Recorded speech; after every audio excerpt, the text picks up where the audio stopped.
Okay, guys, we are here today. It is March right now. Yeah, about to be March. About to be March. You guys will listen to this a little bit later than that. That's when we're recording this. Two Bald Biologists, and we have a special two-time guest today. Two-time guest, double appearance. But before we introduce her, Corey, how things been? Extremely busy. Lot happening. Lots happening. Lots happening, right? But it's been good. I have not fished, so don't ask me. Has not worked out for me. People say it's been unusually cold, but I would tell people this is North Carolina cold. This is usually cold? This is usually cold, at least usually cold from my youth. Mm-hmm. Probably not in the last decade or so, but, if you think back to the 80s and the 90s, we had cold spells like this for sure. Right. But spring is springing. Spring is a springing. There are open. buds in the trees and there's shad in the river. That's right. So, and then the other thing that happens in the spring is white bass. And we have Kelsey Roberts. She's got to be the foremost white bass person. There's not many people. Only person, kind of like when we had Kevin on, the only person that flyers was their favorite fish. Yes, like flyers, their soul animal. Her favorite fish is the white bass. And it might be her soul animal. We'll have to ask her that. Yeah. So, Kelsey, why don't you introduce yourself to us? Yeah, well, thanks for having me, guys. Kelsey Roberts. I am a big fan of white bass, so thank you for having me on the podcast today. Huge fan of white bass. Yes. Well, I work in the Piedmont, so we, it's one of the more popular sport fish in the springtime in the Piedmont, since we don't have things like, shad and whatever else you guys have on the coast. Largemouth bass. This is a true Piedmont biologist right there. She used to work for me, and it's clearly stuck. Clearly, you did not impart any wisdom while she was there. Wipe that clear from my brain. It's like done. He's out. How much therapy did that take to get rid of it? He's dead to me. So Kelsey, why don't you tell people what you do? Yeah, so I'm the Piedmont Fisheries Research Coordinator. We have 3 districts in my region, and it's about 33 counties. And I basically just, look for what needs we have in our region and what research needs we have, and develop projects with our district biologists. So I'm in the field a lot. Recently, I'm more of a desk biologist, writing up, all the reports and projects that we've finished. But we focus primarily on white bass, largemouth bass. This is very nice. Crappie. Put that one first. The larger sport fish in the Piedmont region. Yeah. So I've been listening to us talk for a minute, but I think you're classing up the tone of the podcast with no drawl, no. Yeah, she's definitely not from here. It's a lot more soothing. Bless to me. her heart. So. Though I am from Michigan, and people from the north now say that I don't sound like I'm from the north anymore. So I just don't sound like I'm from anywhere anymore. You're a blend, but you still sound like you're from Michigan. Nothing personal. I mean, to us Southerners. I mean, you've earned your chips, so we'll tell you. I mean, that's not possible. I've been here since 2011, I'm getting there, getting up there. I have this. We're going to go down a road now. Now that you open the door, I don't care how long you've been here. You hadn't earned your chips to be here. Yeah. I know. I mean, I got really good friends that are from like upstate Pennsylvania. They're like, I've been here 30 years. I'm like, yeah. Oh, well. So... My children are from here, so they would. I think that gives you some sort of claim. That does give you some sort of claim. But anyone who's offended by that is Corey Oakley at Two Bald Biologists at NC Wildlife. Glad to have you. Wish you hadn't have come. It's getting a little strong in here. Moving on. Funny story about Kelsey is like the first week that she was in North Carolina, she was in the field and I was helping out, and we had to introduce her to all kinds of like things like poison ivy and venomous snakes. Thorns. And, Thorns on plants. Thorns on plants. Apparently, Michigan is a hazard-free, just a paradise. Environment. And I've been. It's not. Well, whatever it is, it's not swampy. It's not thorny. They don't have snakes. And I mean, it was, a very dangerous day. We were having to introduce her to all the things to not touch and, that kind of thing. And it was a fun day, but I was like, so there's about those venomous snakes. There's 2 right behind you, and that tree is covered in poison ivy. And don't back up because you're going to be in the briar patch. Like, it was a scary time, but she stayed for some crazy reason. So. Do you remember the hornet's nest? Hornet's nest that I found for you. Oh yeah. Actually, she was talking to Corey, and we were sampling fish on the lower noose, talking to Corey, and all of a sudden I'm like, back the boat up, and it did not go well for me. They hurt. They didn't get me. No, they didn't. Of course they didn't, because I was hornets first. You were taking one for the team. I did. So well. Before we get into white bass, since you have favorite Kelsey stories, I have a favorite Kelsey story. She knows I think she knows where this is going. We were working on Roanoke bass in Fishing Creek area of the world, which is the Upper Tar Basin. And that day we were actually fishing for adults. And we had been there. We'd gotten to the stream. We'd probably been there a minute and a half. And I had walked down the stream from her, and all of a sudden I hear a yell of, Corey, I need some help. And I was like, well, I've only been gone a minute. And I come back, and she has caught a bull chub, poor bull chub. It didn't go well. And the bull chub had flipped out of her hand, and all the trebles in the bait had hooked went right through her wrist with the bull chub still attached. And she had that bull chub hugged up like this. And she's like, what are we supposed to do? I was like, well, the first thing you are now one. I was like, the first thing we're going to do is get that bull chub off that hook, because it's going to make you feel better. And then we're going to go get these hooks and take it out of your wrist. They were buried. She did a fine job. But it was a great day in the field. We were there for a solid minute 15. Yeah, that's good. Weren't you with me the day I fell out of the boat? Yes. Pulling out light traps for larval striped bass. I fell out of the boat in slow motion. That was great. I didn't even react either. No, like, you fell over, and I didn't even try to catch you. There was no rescue effort Nothing I can do attempted. for you right now. Bye. The best part about it, while I did get totally head to toe wet, it was only about 3 foot deep. So just stand up. You'll be fine. Just one of those moments where I lost my balance, and all of a sudden, I do have those pictures, by the way, if anyone's interested. As you can tell, both Ben and I love Kelsey. She's one of we have great employees, but she is one of the best employees we have. And we're thankful that she's here. She came all the way from Michigan, but we are thankful that she's here. And maybe she has earned her chips after all. Sorry. But thank you. Today, honorary chips. We'll bestow them upon you. But if you leave, you got to give them back. But today we're talking about white bass. So Kelsey, why don't you tell us?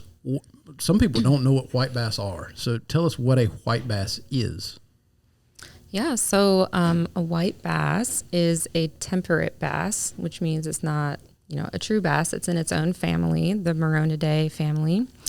Other species in this family are striped bass, white perch, hybrid striped bass, and they're actually only native to the western portion of our state, and so they're not even native to the Piedmont region.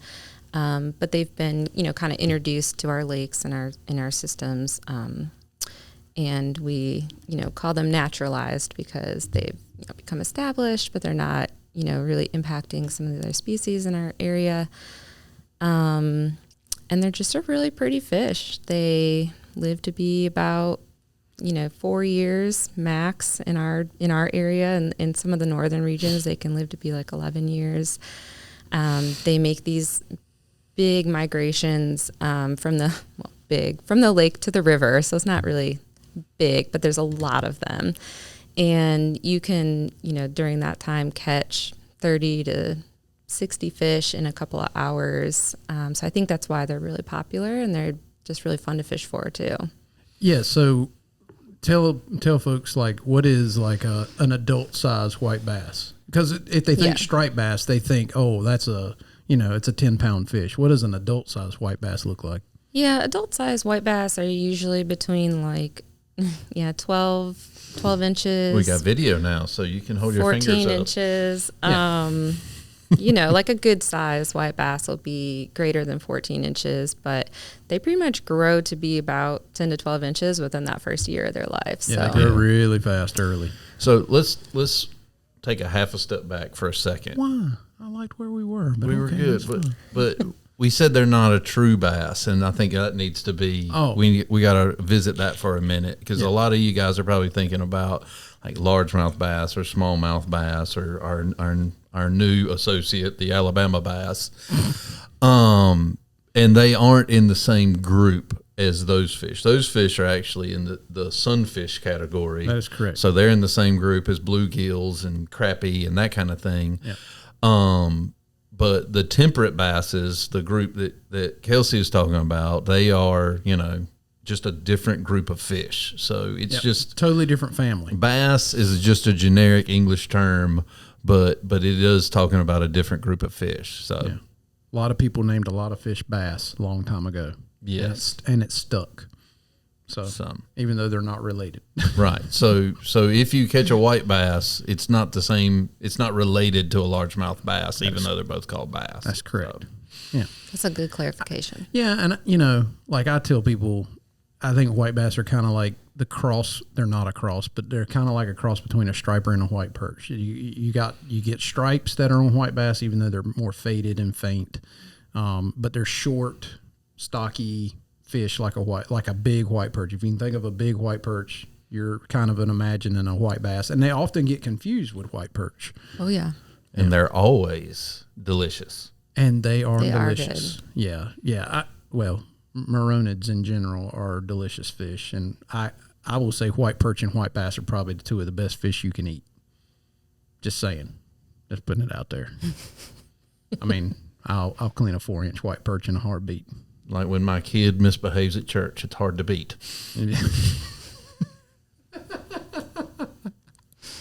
That's funny. That's nice. I like that one. Yeah. So, where can one find a white bass?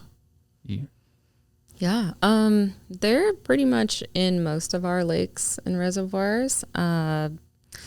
Typically, people fish for them in the springtime, though, in the tributaries. So, like in my region, a lot of people fish for them in the Eno River and the Flat River. There's a pretty good population in the Yadkin PD. But I mean, if you're asking for like specific how to fish for them, well, we can go there too. That's probably not going to be my forte. Though I have fished for them a few times. Just remember the bull chub. That's all I got to say. Just minute 15 in, we were out. So I probably told this story the last time Kelsey was on, but I did take her striper fishing. I think you did tell this and story. We caught one. I'm telling it again. It's been a minute. Yeah, it's been a minute. And we caught one, like, again, within the first minute and a half of fishing. And she looks at me and goes, maybe we'll catch 30 today. And that was the last fish we saw that morning. So, yeah, well, I think white bass, once you get on them, you really can catch 30 of them, in an hour, half hour. Mm-hmm. The thing that I like about white bass is it's kind of like shad in the coast or springtime crappie fishing. Is it's one of the first things that bites really good in the spring. So you've been hunkered down all winter, praying for warmer days, and you get out there and you can actually have some really successful days fairly early in the spring. Kind of kicks off before some of the other reservoir fisheries kick off. And so I think that's one of the reasons why it has such a draw to anglers, is because fairly early in the year it can be a fairly high numbers game, with a lot of action. So it's I equate white perch and white bass similarly. I can't even say that word today for whatever reason. They're kind of alike. Yeah. In that they're a great fish to pursue if you have people that are new to fishing, kids fishing, that kind of thing, because they are, when they're biting, they are going to give you a lot of action. They typically are hungry, and there typically is a lot of them. They're not solitude animals. They're in big schools. And so, it's, she mentioned some places, I'll be even more specific. If you go to our Red Mill Road access on the Eno River, basically from maybe late February-ish through the late part of April, you're gonna encounter those animals. You're gonna encounter folks too, because it's a busy fishery. I mean, there's a lot of people there, but you can get in a pocket of them. I've been there days I didn't catch any, but I've been there days where I caught 100, in a morning, me and my son or me and a friend, doing it. And it really, that's one of the great things about white bass fishing. I think that's why, once again, that's why it's really, really popular, is that it is a lot of action. And it is one of those things, it's kind of like shad, it's a pretty narrow window that you get this opportunity to fish for them. And I think and people grew up fishing for them and that kind of stuff. And so I think that's one of the great things about them. The other places I would tell people is anywhere on the Yadkin PD, kind of basically from Baden Lake north, and those tributaries that come in, particularly High Rock Lake, the tributaries that come into High Rock Lake, whether it's the South Yadkin or Abbott's Creek or those places all have white bass in them. Jordan Lake, the Haw River. Jordan Lake, kind of forgot about that one. Yep, Jordan Lake. How did you forget about that one? That's where you did your master's work on them. Maybe that's why. Yeah, maybe that's why. It was torture. But yeah, I mean, you got the Haw River, but then you got some. They are also known to get up in some of those smaller creeks that come in, like Morgan Creek, New Hope Creek, some of those little small impoundment creeks that are off of on game lands. The Ellerby Creek in Durham. Ellerby Creek in Durham is another one. So they don't have to be in a main river. They can be in some kind of smaller riverine, smaller creek type habitats, which makes it easy to bank fish for them. There's people that bank fish for them all throughout all those places I just named, but you can also boat fish for them. So it's access to a lot of different people that fish it a lot of different ways. There's people that fly fish for them. So lots of things you can do with white bass for sure. Yeah, I think that's one of the reasons why they're my favorite, is you can pretty much find them, if you're lucky in the springtime, you get on them, like you can fish from them on the bank. They're accessible to everyone. You don't need a boat. But they're, extremely popular in certain little pockets of the Piedmont. Like in Durham, it's a really, really important, popular, fishery. And like if you drive by Penny's Bend one day, or, the Red Mill access, like you can tell when the white bass are in the river, because there's boats out the if you don't know the road. If you don't know if you should be fishing, let the cars tell you. Do a drive by. Just drive by and you'll know, because it's one like our Red Mill access gets really, really busy that time of year because of that. And but there's a lot of, even though there's pockets of them kind of all around, like if you take the Eno and the Flat, there's a lot of different places within that river system that you can find them. And so it's not like everybody's going to be on top of one another. I mean, I've been there fishing when the parking lot's packed out, and yes, it's busy in the river, but you can find your pocket and find your fish and catch them and have some. I mean, it's so, curvy. The river's so curvy, you can kind of be still by yourself. Even not on the bank fishing side. The bank fishing side, there's a lot of people. You're almost standing arm in arm at times. It's almost like trout fishing in the mountains on opening day, which is weird to see that in the Piedmont. If you go out there one day and they're not there, try again the next day, because some people, they're just so sporadic in the springtime. And a lot of their, movements up and down the river depends on flow. And so, when I've had the most success is after a big rain and the river, has already crested and is starting to come down. That's when the white bass tend to kind of move up further into the river system, like from their staging area into the river. So why don't we science nerd out for a minute, because you've done a lot of work on white bass, and why don't you explain you have foremost I'm North just a Carolina big fan. white bass when we say foremost expert on white bass, it's because you've done all the work on them. So why don't you explain to everybody listening, one, what we talked a little bit about time of year, but what really drives them, and what are their movement patterns in the river, so people kind of get an idea of what they're doing, whether it's all males, whether it's males, females, that kind of stuff. Well, I guess I'll use our most recent project, which if you fish that and you're waiting for that report, we are working on it. Stay tuned. Yes, we have not forgotten about it. But yeah, so we tagged a bunch of fish, white bass, a few years in a row out there, and we tracked their movement primarily in the river. And what we found was that in the early springtime, so like February, late January, early March, the fish start to move from the lake into the staging grounds. And staging grounds is going to be different in no matter where you are. It just depends on the prey species, the lake characteristics, the flow, temperature, things like that. But on the they tend to kind of move into these sort of shallow flats where there's a big drop off, and they tend to, really like to kind of hang out in those areas. And so you can have a lot of luck if you go early, like now, fishing for the white bass once they move into those staging areas.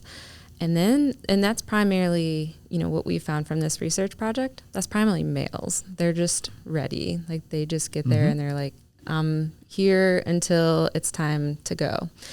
And once we, see a big springtime flow, that's when they start to move. And, what we found from this research project is that they make multiple spawning runs. And so we've had some fish go into the river, 2, 3, 4 times.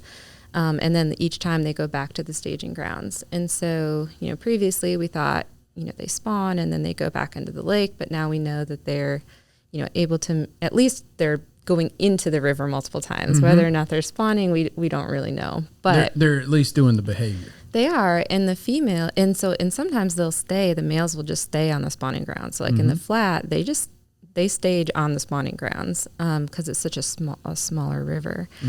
And then they pretty much just, when the temperature is right, the females will move in, and they're there like for a day, and then they're gone. And they don't make as many trips as the males do. So I think, that was a very interesting finding that we found. And then we also learned that white bass tend to return to the same river. So we tagged fish in the River, and we tagged fish in the Flat River. And each year, majority of the fish went back to the river that we tagged them in. And some did use both, and some used the opposite river that we tagged them in. But that was kind of cool. So I think they do have, this sort of homing effect where they, want to go back to the river that they originally spawned in. That's interesting, because on the coast, striped bass do very similar, and they're cousins, so it makes sense that they would do the same thing. But you see the males hanging out for weeks. Yeah. And then you get those larger females, they shoot up, they spawn, and then they leave again, and they're not there very long at all. So it's interesting to see that the white bass are doing essentially the same thing, just in a smaller system, so to speak. So very similar. So if an angler's listening to this and say the River has just been kind of the same water level, whatever, and we get that spring flood, how long after that peak of that flood do they start moving up, making that migration up the river? Is it days? Is it hours? Is it weeks? What is because I know it's generally on the downhill run, the river's starting to fall. What part of that after the peak do they start doing that? Like within a day. Okay. So, Yep. right after the peak, they start making their migration. Yeah. Gotcha. Oh, that's interesting. Yeah. Well, that's good. I mean, that's good because, I mean, like if I was thinking like a fisherman, which I try to most of the time, and I try to think like a fish too. But anyway, that would tell me like, okay, I'm looking at the gauge is cresting, that's when to go. Well, with the Eno, it's so flashy. It can drop a lot of feet within a day, and Absolutely. so like my recommendation would be to find that peak and then try to get out within, like if there's a rain, try to get out the next day. On the Eno. The Haw, I think, isn't quite as flashy. I think it takes a little bit longer. It's a bigger pulse. It's a bigger river. Yeah. So we didn't do that study on the Haws, but I would still probably recommend within a day or two to get out there after a big rain. Yeah. And, maybe you know this. I don't know that I know this. Do we know how far up white bass go in the Haw? Do they go all the way to bottom? In the Haw, I don't. I can't say for sure. Yeah. Yeah, because and the reason we don't know that is because that habitat is extremely treacherous for sampling. If you've ever been across the Haw River at Bonham and looked downstream, you can see how braided it is and how rocky it is, and that's hard. That's Just really all bedrock. It's a lot of bedrock. It's hard to sample for us, so we really don't know how far up they go. We know they go up in the river because we see them down towards the lake in the river, but I was just curious if you had ever known how far up they go. Well, and it seems like they have, specific spawning grounds, and so I'm not sure where those are in the Haw, but in the Eno, they don't go above Penny's Bend. Yep. We didn't find any and that went above Penny's Bend. There's room to go above Penny's Bend. There's lots of room, and there's lots of good habitat above Penny's Bend. They stop for whatever reason. Penny's Bend is like the demarcation point where I'm not going any further. It's like they found their home. Maybe that's why they're my spirit animal. They're just like, I found something that works. It works. I'm not going to do anything different. That's true. Yeah, and if you're listening to this and you're like, well, I was on the bank up further and I saw one or caught one, that wouldn't surprise me. No. But because especially if we have a big high water event, you see these fish, they can move further up. Oh, yeah. But it's as far as their spawning behavior, they kind of know where in that creek they need to spawn for the best success, and so that's what you'll see. And we see the same thing with stripers, where they want to be in a certain area, but if it's a real rainy year, they wind up in some crazy spots. So, and you probably would see that with white bass as well. So yeah, I would agree. So what I heard, if I'm a fisherman and I want to catch fish, fishing after a pulse. Fish need a pulse of water, but they also might need some water. Just get that in. Nice. Done. Check White bass need water. Is that correct? I can't say for sure. But jury still needs more research.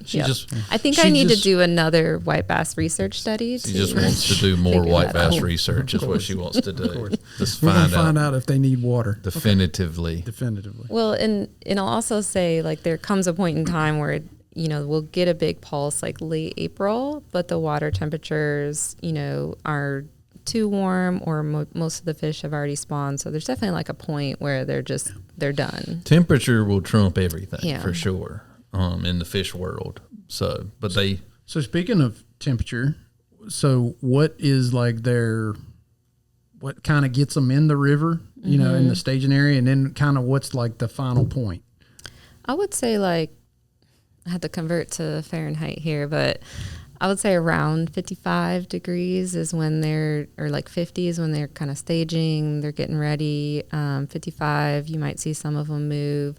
And then, 65 is probably, like 60 to 65 is probably when you're going to see the most action. And then once you get much past that, they're done. Yeah. 60, 65 is just a magic time. It is the magic in spring. It is the magic time. Yeah. There's a lot of fish that's their window. Yep. Yep, for sure. Well, that makes sense. I mean, they're a lot like all the other ones that are doing the same thing that time of year. That's right. So let's talk about fishing for them. What kind of tackle? I mean, that's one of the cool things. You don't need a bunch of fancy tackle. Well, I think before we do that, now I'm going to pull it on you. Before we do that, what do they feed on, Kelsey? Like, what kind of diet do they have? Think like a fish. Everything.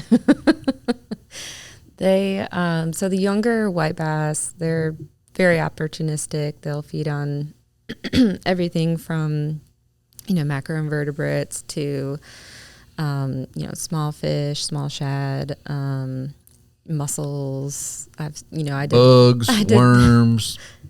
Yeah, crayfish, mussels, even crayfish, moss. If the one falls in the water. So. Well, and then as they get bigger, they pretty much switch to primarily piscivory, which it means they're just mostly eating fish. Yeah. But then it depends on the time of year. So in the springtime, even though they're, adults and they're primarily eating fish during the summer and the winter, in the spring and fall, they kind of just eat whatever they can find. They really open their diet up. So that makes I do the same thing in the spring and the fall. Right. So it makes you got to change it up. Well, it makes a ton of sense. I mean, to me, it makes a ton of sense. They're basically generalist for most of their life until they become adults, and then they tend to lean more towards piscivory as adults, particularly when they're not in spawn mode. In spawn mode, they tend to be generalists because they're traveling and they're booking, and they're not necessarily doing that behavior that kind of pins fish in. They're just driving up the river and there just happens to be something that I want to eat, and they eat it. So I get that a lot. And that's also why I like them so much. She does like to eat. I don't know what that is, but anyway. But the other part about that is that, if you think about hybrid striped bass, which is a cross between this animal and striped bass, they are generalists a lot like white bass are. And so they take that characteristic on. They have the same habits, and they have the same mouth formation, the small mouth, whereas a striper has that much wider gape. So I wanted her to say that because that really kind of drives, in my mind, what you use to fish. You got to know what they're eating. Yeah, you got to know what they're eating. Trying to get your bait in their mouth. And I will tell you, I've caught them multiple ways. I've caught them in the river when they really are being generalist, and then I have caught them in reservoirs when they're doing their schooling behavior, which we hadn't even really talked about. But so for instance, down in Falls Lake, below the in the flat, where you'll catch them a lot of times, and to me they're harder to catch during those periods of time. It's more. I'm not targeting them nearly as much, and it's more opportunistic. Like they show up, and you just happen to start catching them. But that is more, kind of open water. If you're fishing for them in the reservoir, it's kind of more open water. You're using things like spoons, small swim baits. Everything's small though.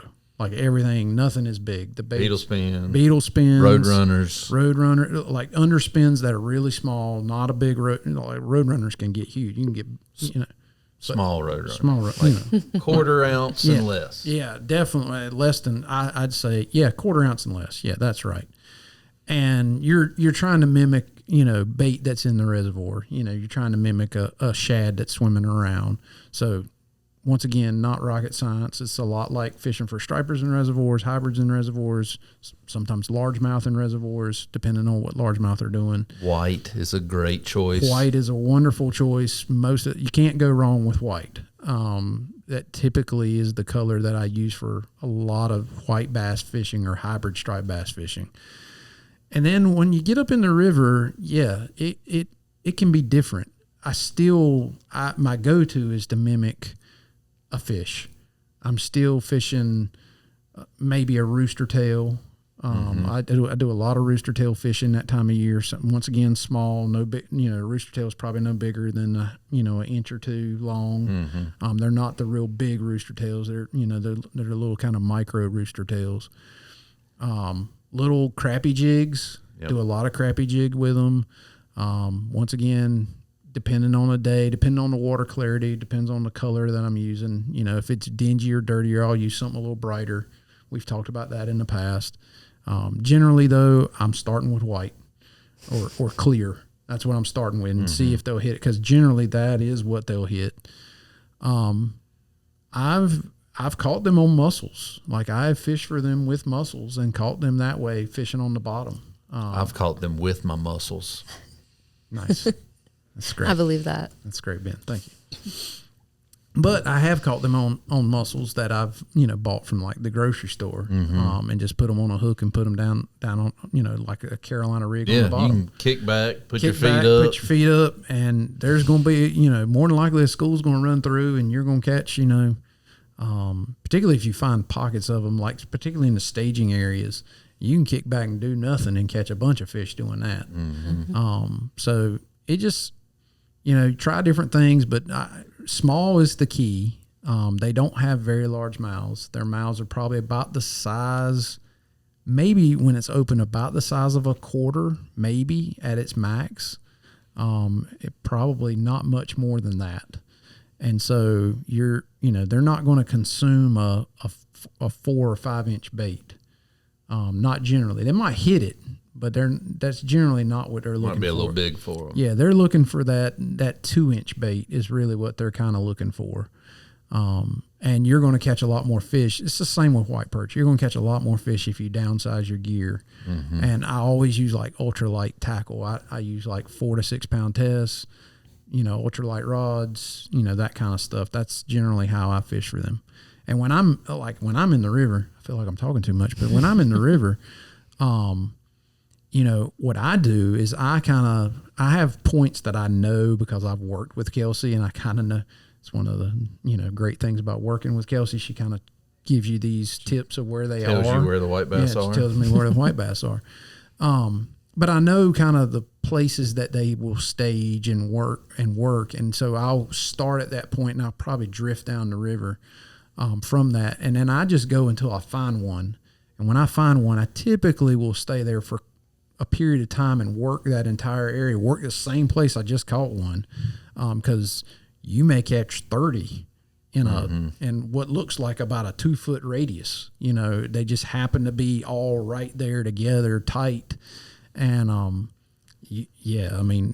my son and I have been where we've just, in 4 hours we're tired of them because we've caught so many of them, which is a great thing. There ain't nothing wrong with that. So yeah, they're fun to catch, especially on ultralight. I don't know that, in my mind, I'm not sure they'd be fun with like some big rod or whatever. It'd be like pulling in a minnow. But on ultralights, they fight good and they taste good. So a couple years ago, and I got Corey some too, I finally bought a nice ultralight. Yes, that helps. And I've been doing it. I've been catching brim and other panfish. You bought me some, or you got me some? I got you. Okay, got me some. I paid you for them. Yeah, he paid me back. Just remind me. So you know. It's a world of difference. Like, there's nothing wrong with a cheap little combo, but if you've been fishing a while and you want to do something different, or you're an experienced angler, you want to do something different, get yourself a nice setup, because it added a whole different level of enjoyment to catching those kind of white bass, bluegill, crappie, that size fish. It's a lot different. So a lot more sensitive. The ultralights I had were always real kind of flimsy. And not that they weren't fun, but you can feel the bite a lot more with a little bit stiffer rod. And I took those rods, if you remember, smallmouth fishing up in the mountains. I should have taken mine. You should have taken yours. That didn't go well for me. That whole trip was a bust for you, but whatever. You caught fish, but I had to earn it. Just go back and listen to smallmouth. My souls, you lost your souls in the mountains. But they were great for riverine smallmouth fishing. They're not super big rods; they're very lightweight, and smallmouth fight really good. And on that rod, it was a really great experience. So yeah, gear is important as well. Yes, and I like to have, even though I use relatively small reels, obviously on my ultralights, I like to have one that's got a decent amount of drag, just in case you wind up catching a decent largemouth or a striper. Yeah, you never know. They can all be running together at certain times. And I got a really good friend that fishes the upper part of falls, and he's fishing for largemouth. He runs into white bass. Like, he's not targeting white bass, he's targeting largemouth, and largemouth population in the upper end of falls is pretty doggone good. It's strong. You're going to run into them when you're out fishing for white bass, for sure. You will come across them. So speaking of that, if I was looking for,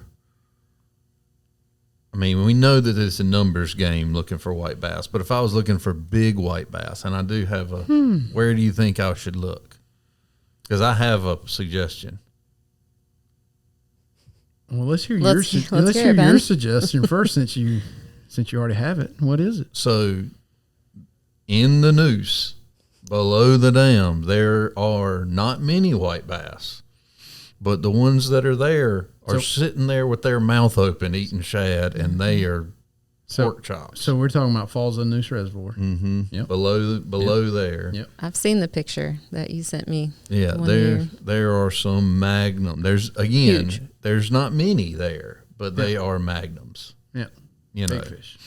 And typically, I mean, we see that with lots of different fisheries. If their numbers are low, the ones that are there get pretty big. Yeah. You know, it's Less competition. Yeah, they're number one at the buffet line, so to speak. I'm curious to what Kelsey thinks about where to go for a bigger one. Well, it just reminded me of another place that folks will go to fish for white bass is sometimes like in the tail race of dams in this like early summer. Mm-hmm. In June, I know people have success in the after bay of Hyco, so downstream of Hyco.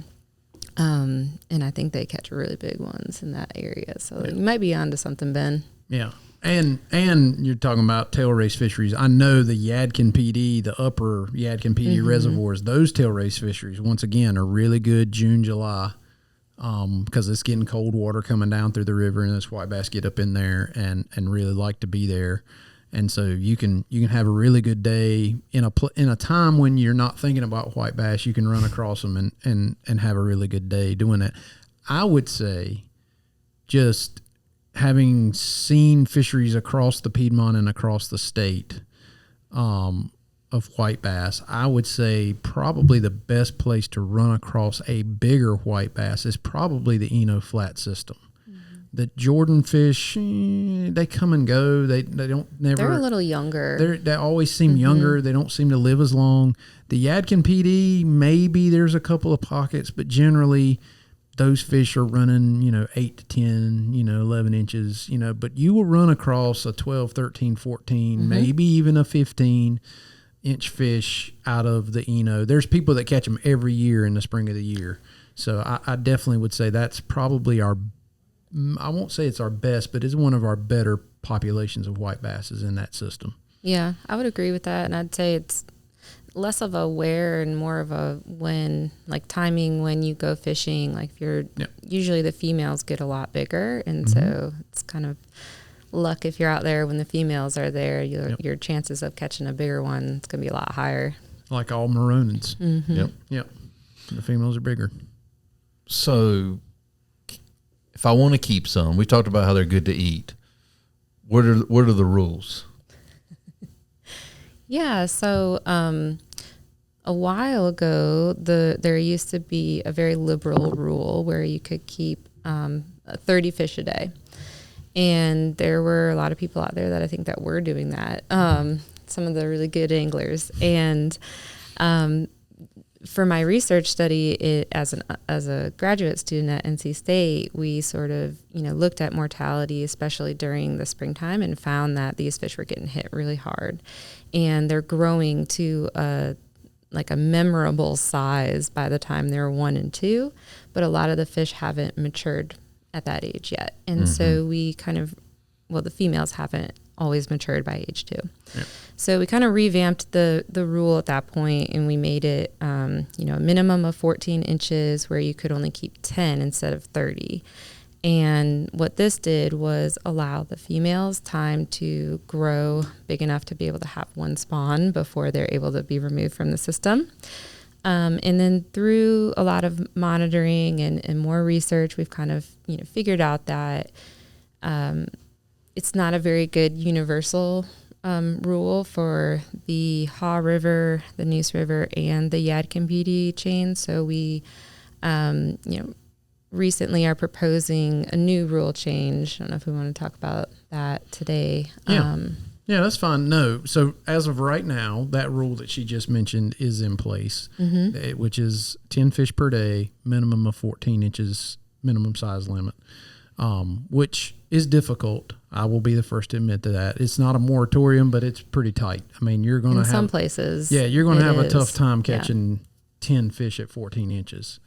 And so what we have proposed, it hasn't come to be yet, but what we have proposed is that we're going to drop the minimum size limit, but keep the creel. And we should be able to maintain the fisheries as they are with that rule. At least that's the hope anyway. And we'll continue to monitor it. So. Yeah, and what that does is just basically allow people to take some fish home in the Yadkin PD area. Yeah, that was the biggest struggle was the Yadkin PD, our fish are not getting to be 14. And we didn't, and even on the in the flat, the percentage of fish getting to be 14 is not extremely high. Well, and it just varies. Yeah. It depends on if there's a strong year class coming through. Typically white bass will have a strong year class every other year. And so some years you'll go out there and it'll be like all 1-year-olds and none of them are bigger than 14 inches. And so you can't keep any.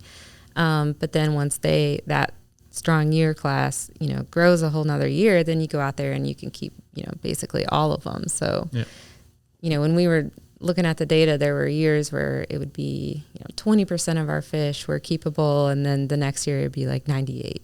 So, so they're cyclical. They're very cyclical. Bang or bust. That's what we call it. They're either really great spawns or their spawns are just horrible. Yeah. And they only live to be 3 or 4 in Jordan. It's been a long time since we've found a 4-year-old. And so they really rely on getting one strong year class in. And you got to have them spawn. And that is kind of why we put that, higher regulation in place, was because we wanted our populations to be a little more robust, do what we can do as fisheries managers, and regulations are just one tool that we have. So and I like that. I think it's a good example of how the population was, maybe a little bit depressed. We applied a regulation. When the population built itself back up, we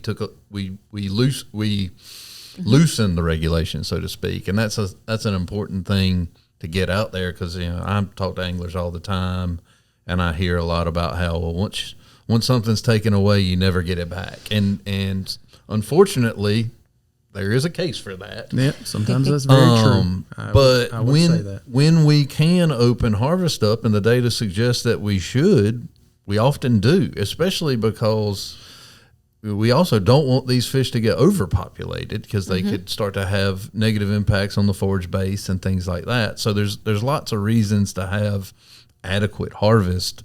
There's also reasons to not have too much harvest. So, and that's the balancing game that we're playing sometimes on an almost annual basis with a fish that's as dynamic as white bass. So. Yeah, it's definitely a delicate balance between what we're seeing as biologists and what we hear from the anglers while we're out there. And this is one of those cases where we were, everything was kind of lining up, what the anglers were saying and what we were seeing with the data. And so, we were able to make that change, and hopefully everyone, likes it, or at least the majority of people. So the last thing, we need to get to questions, but the last thing I would say about white bass is, if people think back to the 70s with white bass were kind of everywhere. They were kind of everywhere, particularly in the Piedmont and in the foothill regions of our state. But they have disappeared. Those populations have disappeared.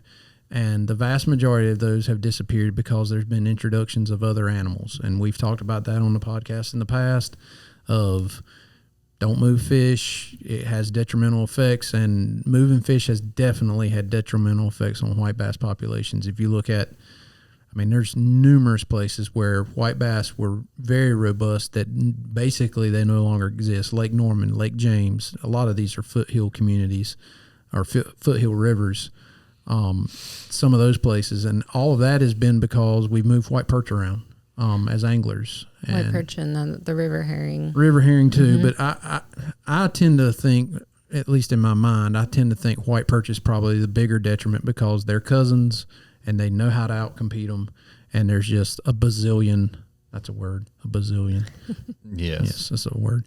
There's just a bazillion white perch, and they just overwhelm them. And there's been we've had work done. You did that work. And some others have looked at white perch introductions and what that means in terms of competition and that kind of stuff. And they basically outcompete them at very small sizes. And basically that's how white bass get eradicated. So there's people that may listen to our podcast that go, yeah, I remember when I could catch them at Lake Norman and at Lake James, and I hadn't seen one in forever. Well, yeah, that's because they're gone. There might be one or two, but there's not enough for you to go find them. Anyway, once again, my soapbox. We check the don't move fish box. Don't move fish box. But yeah, yes, you can't undo it once they're in there. Once they're in there, can't undo it. Yeah, that is a case, and not just in the Southeast, but in the Great Lakes when the white perch came, the white bass kind of plummeted. Silvers, right? Mm-hmm. Yeah, the silver bass. The silver bass. Yeah. Silvers. See, I know the lingo. I fished up there. I got it. Hey. What else about white bass, Kelsey, before we get to questions? What else should anybody know about white bass? Well, I don't know.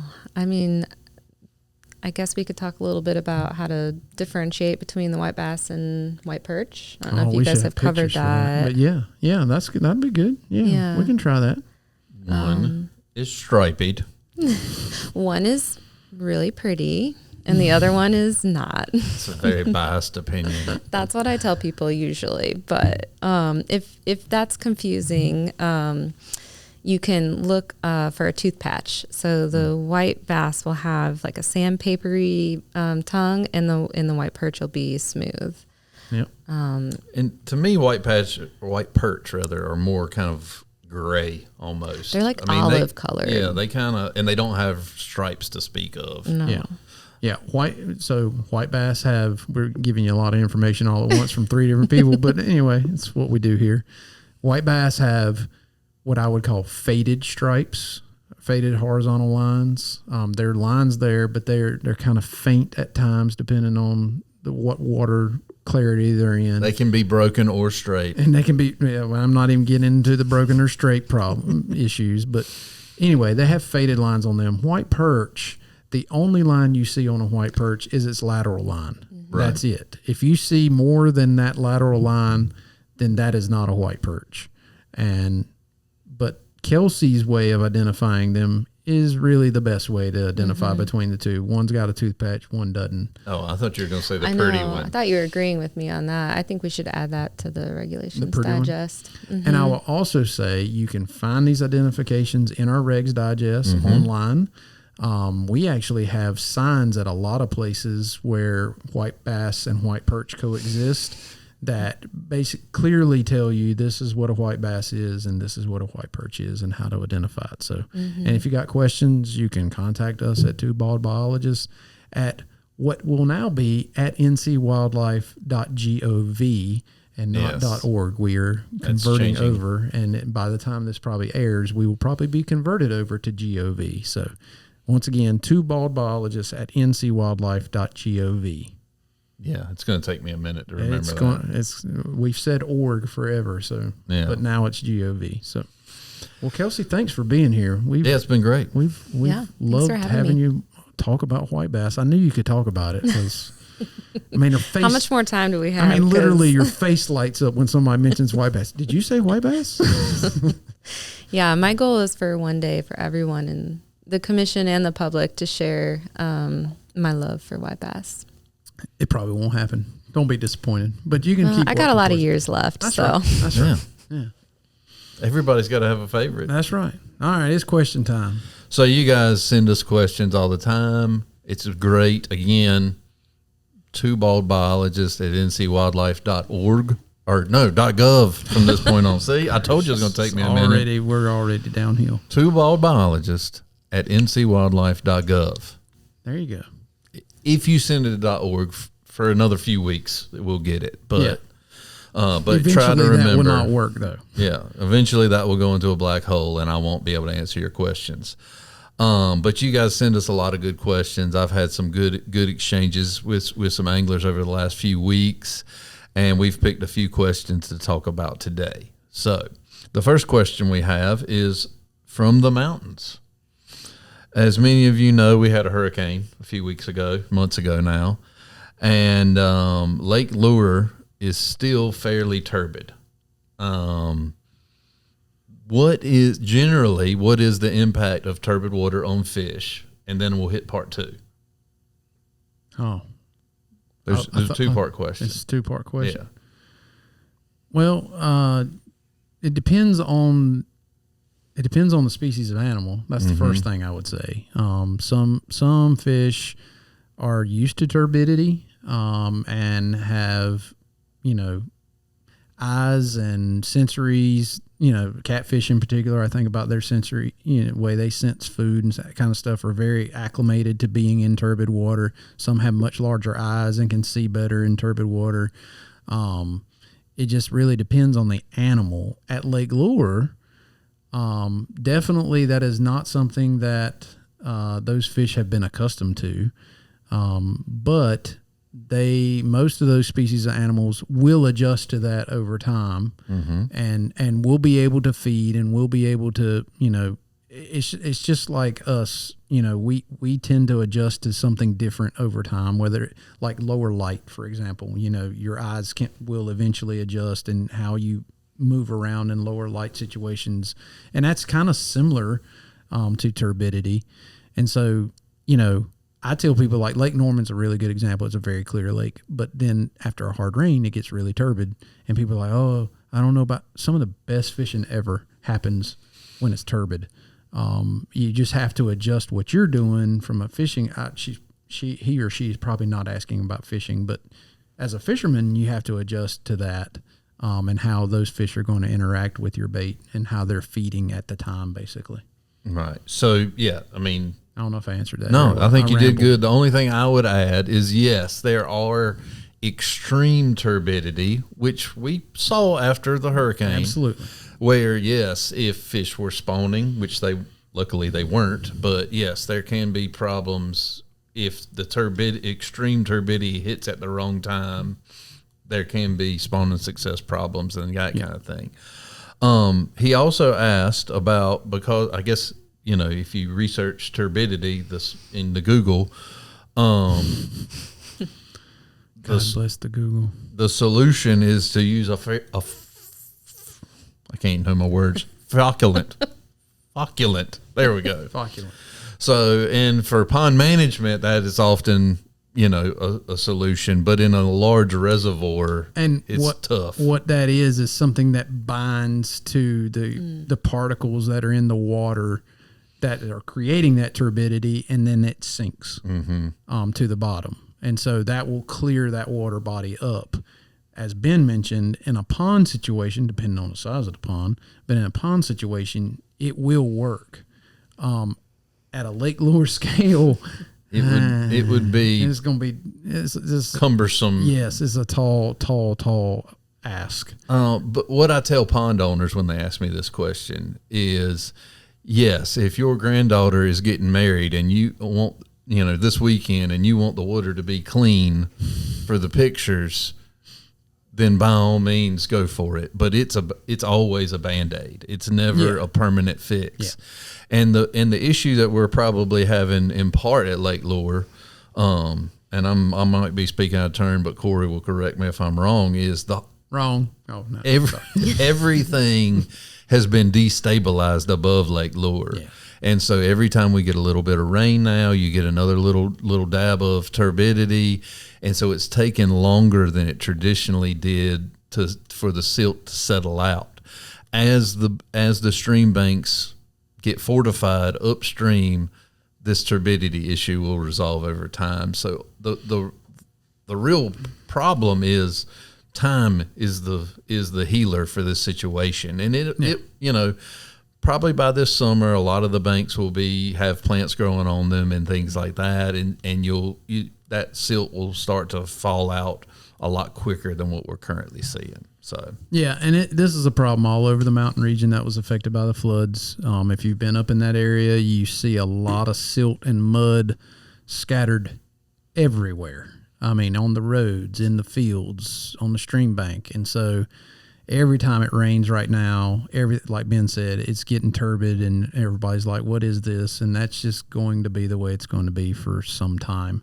I'm not sure it's going to be healed by the summertime. At least, I mean, there should be some plant material starting. Yeah, but don't expect it to be fixed. I did not. That's not what I meant. No, so. I know you didn't mean it that way, but yeah, there's just a tremendous amount of silt and sand and just stuff that has come out of the rivers that are still going to be flowing down every time it rains, and there's still landslides and stuff like that aren't stabilized and. So we got a while before it gets back to, I'm going to use normal, and I'm not sure.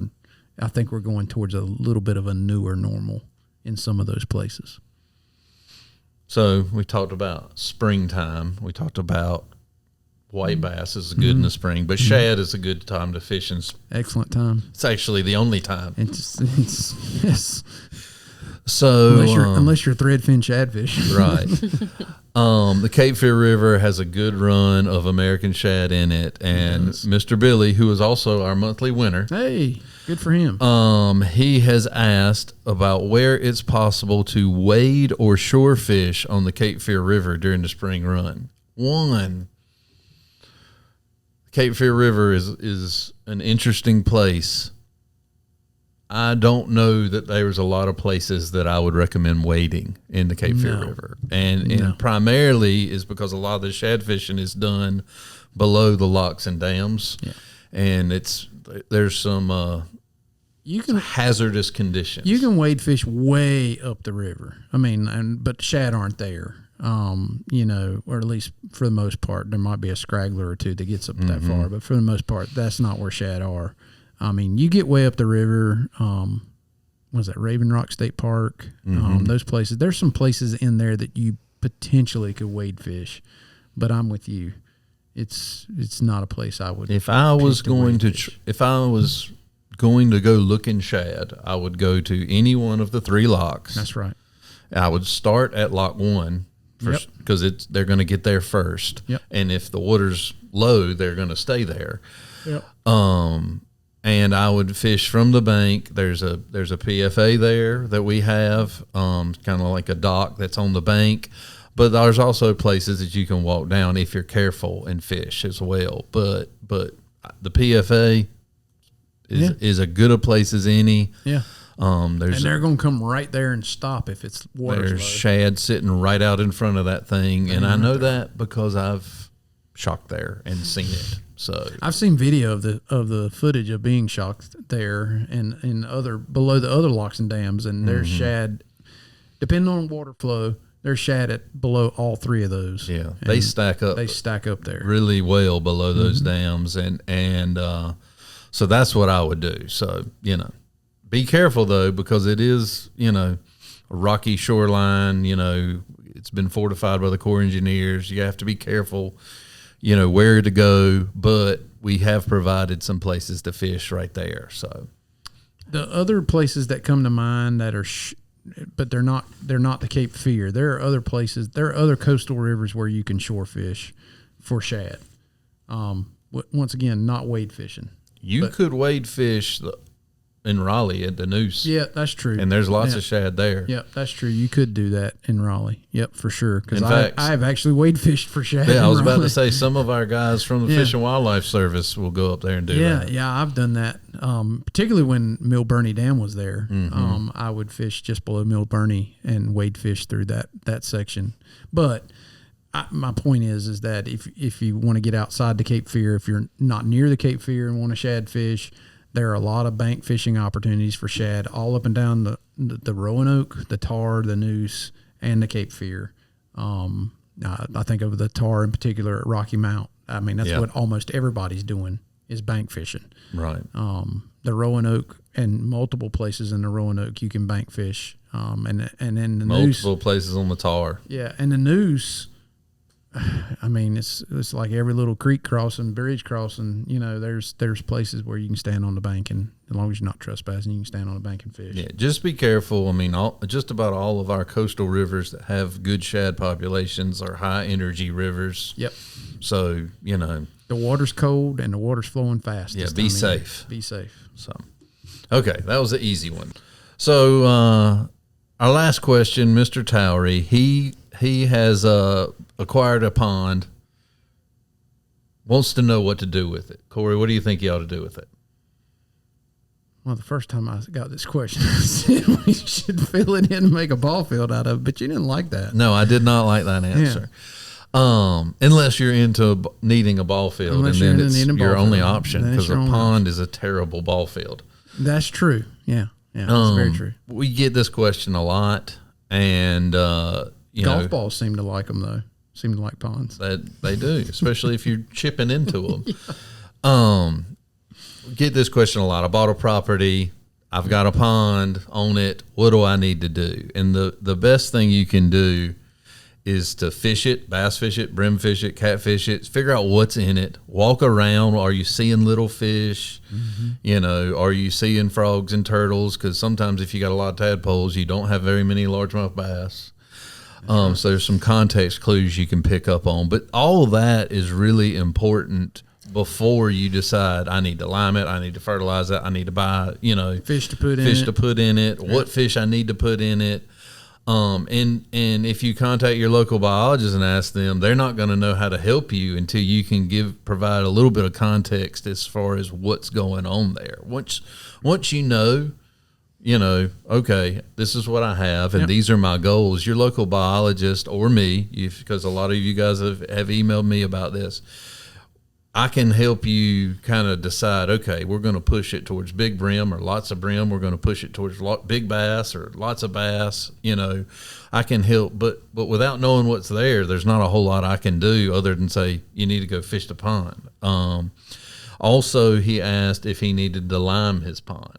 And my answer to do I need to lime my pond really is, do you intend to fertilize the pond? Yep. And if you intend to fertilize the pond to kind of push those growth rates, then maybe liming can be a good option. What you need to do is to find that out is a soil alkalinity test. Yep. The same way you would do a food plot or a rose garden or an ag field. And then they'll tell you, and I'll go ahead and tell you, more than likely, you need about 4 to 6 tons to the acre as a standard rate. But there's no need to go through the process of liming your pond unless you intend to fertilize the pond, because what that lime does is it helps you get the biggest bang for your buck on the fertilization. So, and for a smaller pond, I generally don't recommend fertilizing because it's so easy to over fertilize. So. It'll turn green. Bright green. I've seen multiple bright green ponds, and people are like, my fish are dying. Did you fertilize? Well, I dumped some phosphorus in there. There you go. That will do it. That'll do it. Turn it bright green. So be careful. If fertilization is something you're interested in, call, email me. I will definitely walk you through the best ways to do that. There's a good way to do it, and then there's a lot of bad ways to do it. Right. And there's definitely a technique to it, and it's not just I dump fertilize it in it every 2 weeks. That's right. So for the most part in North Carolina, we don't typically fertilize a lot of ponds. That's true. There's a bunch of different reasons for that. It can be a good option for you, but you need to talk to your biologist about whether or not that's the right avenue to go. I would say I'd add one little thing to all of that is when you're fishing your pond, write it down. Like, keep a record of what you're catching and the sizes. You ain't got to weigh them or whatever, but I caught 5 12-inch bass, or I caught because knowing the sizes of the fish, not if you call Ben up and say, hey, I caught nothing but little bass. Well, that's fine, but really, what is it that you're actually seeing? It's one little step more, but it does inform the biologist. Okay, we're seeing, because your version of a small bass or your version of a big bass might not be Ben's version of a small bass or a big bass. So. In most ponds, the average size bass is about a pound, about 12 to 13 inches. That's your average. Yeah. It doesn't mean you don't have fish bigger than that. But if you told me you were catching little bass and nothing but little bass, I might be thinking like 8 inches, 6 inches. That's right. And you might be saying, well, I'm catching 14 inches. Right. Yeah, and that's little to it. That's a whole different story. So that's why I would suggest writing it down and keeping a record of it. And the same with bluegill and that kind of stuff, like keeping a record of, like, if you're catching really large bluegill, Call me. Call I'll me. come Call fish me. it for you. We'll come fish it for you. We'll do a podcast about it. Yeah. So, but no, I think it's been great that so many folks have reached out about their ponds, and I've been able to kind of try to shed some light, try to help some folks out as best we can. So, with that, what are we forgetting? You have anything else you want to add? Nope. Tell your kids hey on air so they can listen. It's close to lunchtime, so I don't have anything to add. Yeah, she's out. Understood. She was out about 20 minutes ago. She was out. I'm working overtime here. That's right. Well, appreciate you guys. Thanks always. for tuning in. And the next time we talk to you, we'll be at a higher elevation, I believe. Maybe we'll see. We're trying. But yeah, thank y'all for listening as always. And go fishing because now's the time. Spring is here, and it's a great time to get after it. Get outdoors and get after some fish for sure. And we'll talk to you next time. Thanks, guys.